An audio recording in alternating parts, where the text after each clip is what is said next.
번 예. 드셨어요? 장난감 칼. 예, 왜냐하면 저는 어렸을 때 축구공으로 눈을 맞고 나서 네. 안 보인 적이 있어요. 그래, 순간. 예. 아, 순간적으로 있죠. 멍하니. 아니 순간적으로 그러니까 아예 한쪽 눈이 안 보인 적이 있어요. 아, 얼마 동안요? 그 한 일주일 동안 그래서 병원을 다니면서 치료를 받은 적이 네. 있었거든요. 네. 그때 그 맞아가지고 그때 막막이 손상이 돼가지고 그러니까 안 보여가지고 계속 치료를 받는 적이 있어서 네. 이게 계속 맞다 보면 눈도 계속 맞다 보면은 네. 이게 점점 이게 태화되지 않을까라는 생각이 들어서 저는 그냥 야구공으로도 맞아봤거든요.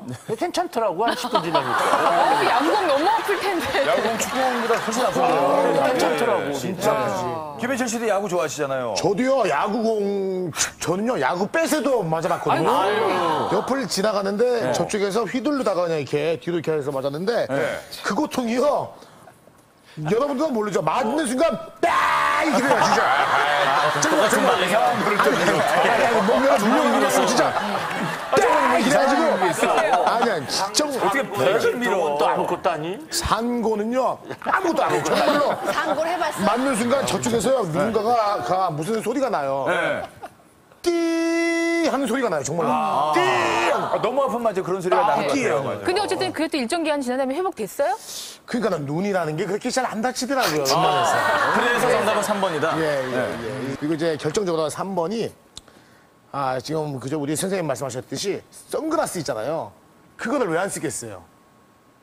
왜 안 쓰겠냐고? 무슨 얘기 하시는 거예요? 아니, 그게 왜안 쓰겠냐고? 죄송합니다. 왜 쓰겠어요? 죄송합니다. 두서 없는 말씀 죄송합니다.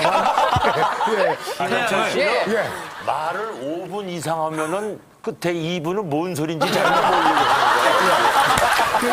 자, 요점은 간단히 좀 해야죠.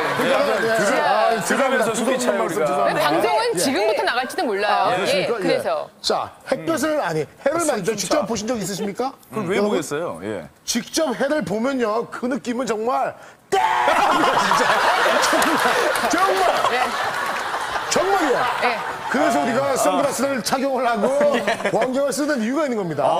이제 저분께서 무심히 해를 많이 보는 그런 습관이 있어요. 아, 선글라스 착용했어야 되는데. 그럼요. 알겠습니다. 예. 선글라스는 되게 이렇게 쓰라 그러더라고요. 네. 보통 나갈 때. 근데 난 원체 그냥 눈이 이뻐서 안 쓰는데. 아, 예쁜 눈을 보여주셔야 되니까. 근데 나빠지는 게 선글라스 안 써서 나빠진 것 같아, 지금 네. 생각하니까. 그래서 내가 딱 3번을 들었죠. 잘 네. 들었죠? 모두 다 김현철 씨 얘기하신 거라고는 이제 본인 눈 예쁘다는 거 뺄게요. 이런 거 논리가 없으시네요. 배울 점이 많아요. 네 분 그리고 노유미 씨만 이제 장난감 칼 얘기하셨는데 자, 네. 정답 확인하겠습니다. 어느 날 갑자기 눈이 보이지 않는 영식 씨. 그의 실명 원인은 바로 안과 질환 황반변성 때문. 그렇다면 그가 황반변성에 걸린 이유는 무엇일까? 영식 씨가 황반 변성에 걸린 이유는 바로 등산 때문입니다. 뭐라고요? 그렇다. 정답은 3번 준비 없는 등산. 그런데 준비 없는 등산은 황반변성과 어떤 관계가 있을까? 등산 자체가 황반변성과 직접적인 관계가 있는 것은 아닙니다. 하지만 고지대를 올라가는 경우에 평소보다도 그 자외선이나 유해광선이 훨씬 더 눈안에 많이 들어오게 되죠. 최근 등산이라든가 야외 생활이 많이 늘어나고 있는데 이럴 경우에 선글라스나 아니면 챙이 큰 모자를 쓰는 것이 이런 황반변성 발생이라든가 눈 건강에 있어서 큰 도움이 된다고 알려져 있습니다. 그렇다면 영식 씨의 다른 행동들은 황반변성과 관계가 없는 것일까?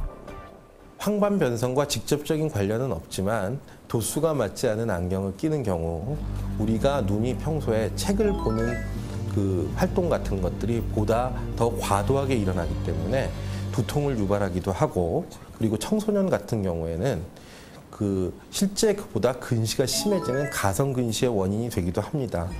눈썹을 뽑거나 아니면은 장난감 칼을 가지고 장난을 하다가 눈을 다치는 경우 눈 겉표면에 있는 검은 자인 각막을 손상을 일으켜서 세균 감염을 일으키기도 하기 때문에 항상 조심해야 되는 행동이라고 말씀드리고 싶습니다.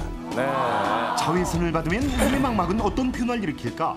성인의 망막 색소 상피세포를 자외선에 노출시킨 것과 그렇지 않은 것으로 2주 동안 그 차이를 살펴봤다. 이것이 바로 그 결과. 하얗게 터진 것이 바로 망막세포가 죽은 것인데 자외선을 쪼인 쪽에 죽은 세포 수가 훨씬 많았다. 이처럼 자외선이 망막의 중심부인 황반부에도 영향을 미쳐 황반변성이 생기게 되는 것. 오늘의 주인공처럼 실명의 위험에 처할 수도 있는 황반변성. 이 질환은 생각보다 우리 주변에서 쉽게 찾아볼 수 있는데 실제 서울세계대학병원의 최근 10년간 환자 수를 분석한 결과 황반변성 환자는 2000년 64명에서 2009년 475명으로 무려 7.4배 증가했고 심지어 노인성 질환으로 알려진 이 질환은 이 기간 동안 40, 50대 사이에서 무려 9배 이상 급증했다. 그렇다면 황반변성은 어떤 질환이고 왜 이렇게 급증하고 있는 것일까? 우리의 시력에 가장 큰 영향을 미치는 것이 바로 망막.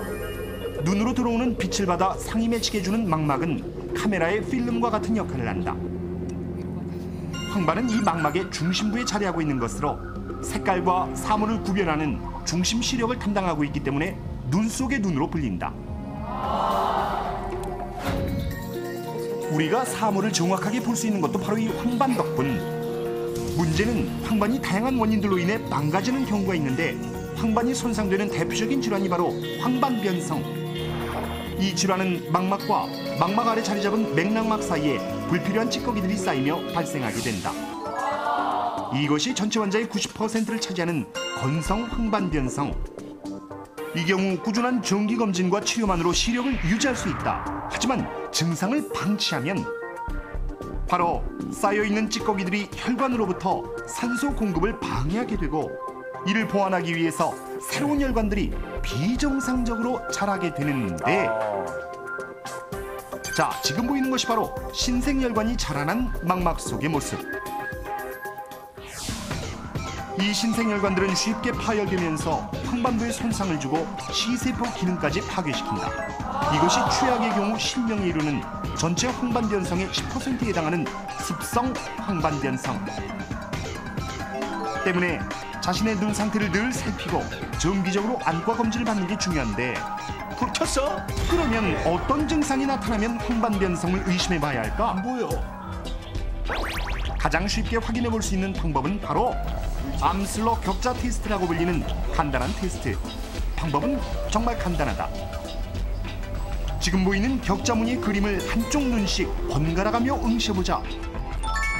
만약에 선의 중간이 이렇게 끊어지거나 휘어 보인다면 안타깝지만 황반변성을 의심해 볼 수 있다. 만약 멀끔한 이 사람의 모습이 이처럼 흐릿하거나 왜곡돼 보여도 황반변성을 의심해 볼 수 있다. 그 밖에도 어떤 증상이 나타날까? 황반변성은 갑작스럽게 아주 안 보이는 것이 아니라 우리가 초점을 맺어서 보는 부분이 정확하게 보이지 않고 그리고 직선으로 보여야 되는 것들, 그러니까 대표적인 것들이 바둑판이라든가 전봇대 아니면은 건물 그 외벽 같은 것들이 갑자기 휘어져 보이는 현상이 발생하게 됩니다. 저렇게 보이는데. 그리고 색 자체가 명암이 흔들린다든가 아니면은 색을 구별하는 능력이 갑자기 많이 떨어지는 현상이 동반되기도 합니다.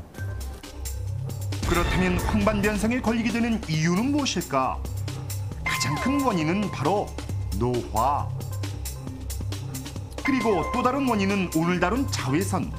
실제로 한 논문에 따르면 젊은 시절부터 자외선 노출이 많고 야외 생활을 많이 한 사람들에게서 초기 황반변성이 2~3배 이상 많은 것으로 보고되고 있다. 그 밖에 중요한 원인으로서는 흡연입니다. 역시 흡연을 하는 반대군요. 환자의